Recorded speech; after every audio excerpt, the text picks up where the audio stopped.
Fast Market here on the Schwab Network. We're talking more earnings. Let's bring in our next guest for our cash tag segment, and that's going to be Andy Swan, co-founder at LikeFolio. Welcome back to the show, Andy. Happy Monday. All right, Andy, so we're talking Pinterest.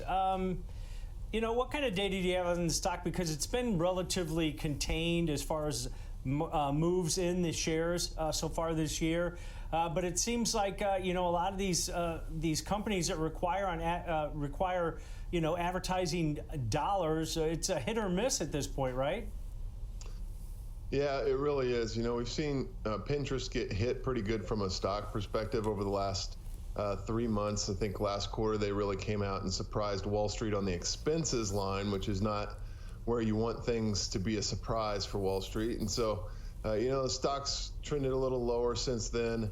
But at the same time, it's simultaneous to that over the last 3 months at LikeFolio, we've seen really nice growth in both, consumer mentions of Pinterest, using Pinterest, finding things on Pinterest, buying things on Pinterest, and also web traffic data. And that tells us that Pinterest still is and can still make the growth story from a user engagement and number of users perspective. And I think Pinterest is one of those companies that's one of the best in the world at integrating that advertising experience with the normal, usage experience, and they can actually make the ads be rather than an interruption. Pinterest has the ability to make ads actually accretive or enhance the user experience. So I think that really separates them from most of the others. So overall, I think that it's possible we're getting ready for a little bit of a turnaround play on Pinterest. All of our data suggests that they're doing very well by the consumer. They're growing in all the right areas, which is, primarily the U.S., and they're making those customers very happy. So I think, going into this report, we are slightly optimistic that they can beat expectations. We don't know about the expense side at LikeFolio, but at least from the consumer demand and experience side, things are looking up. Andy, partnering with Amazon, doing the direct links so they can click to the buyers and sellers quicker, making it an easy progress. There's a lot of good news going on here with Pinterest, but you just mentioned what seems to be, in the research I did, that's dragging them down is the operating expenses have risen the last 3 years, and that seems to be taking slightly improving numbers and making this still not profitable. And does this company need to come out with some type of comment or action on their expense line to get this stock to take off?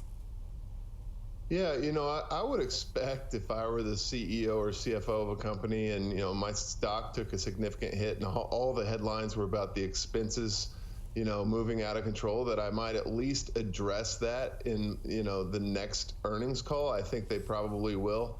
But look, I think Pinterest is also a company that's gotten to where it is by investing heavily in technology and in the user experience. And I don't think they can really slow that down either. So I think probably the better message, is keeping expenses somewhat contained, but it's also got to be, when the ad market comes back, we are in prime position to capture an enormous amount of revenue growth and the first new dollars that companies spend, because once again, we're the best in the business at delivering very targeted, very attractive ads to users that actually want to click them.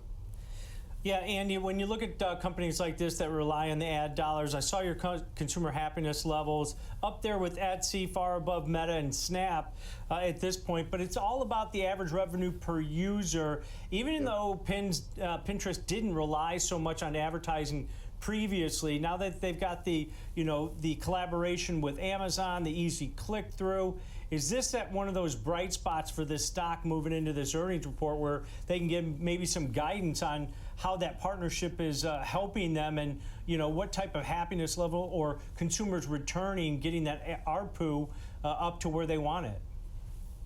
Yeah, I'm pretty confident on the number of users, on the activity of those users. What we don't have insight into at LikeFolio, and where the viewers of this program will have to form their own opinion on, is how much companies are still pulling back in their ad spend or how constrained that's been. I do think that Snapchat's earnings beat and some of that ad revenue increase gives a light of hope for that entire industry, and certainly Pinterest would be one of the first ones I would think would benefit from a expanding or at least not frozen digital ad market. And earnings score on this one before we let you go?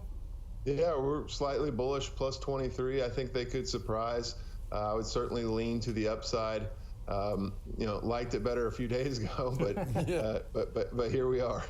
All right, great stuff, great data as always, Andy. Appreciate it.